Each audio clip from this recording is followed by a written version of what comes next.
Oy pare, Pare, may tanong nga ako sa'yo. ano yun pare? Ano ang pinakamahabang tulay sa buong mundo?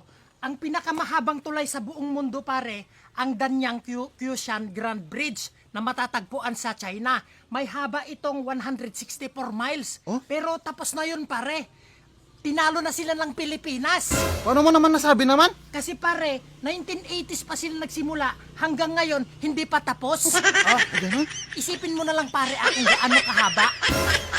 Ganun yun? Oo pare, oo. Meron pang isa. May tanong pa ako. Ano yun pare? Magtanong ka lang sa akin. Anong pinaka-high-tech na flood control?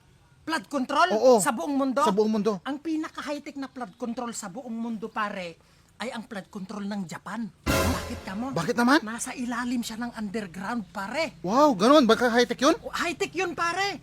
Kahit anong baha, hindi yun natitibag. Pero tinalo ng Pilipinas, pare. Pilipinas na naman? Ano na naman meron sa Pilipinas? Pinaka-high-tech ang Pilipinas, pare. Oh, paano mo nasabi? Kasi yung mga flood control natin dito, hindi mo nakikita. O invisible ba? O magic. O, di ba mas high-tech ang Pilipinas? Ano, pare, ah. O, ano pang tanong mo, pare? Wala na. Wala na. Yun lang yung tanong ko.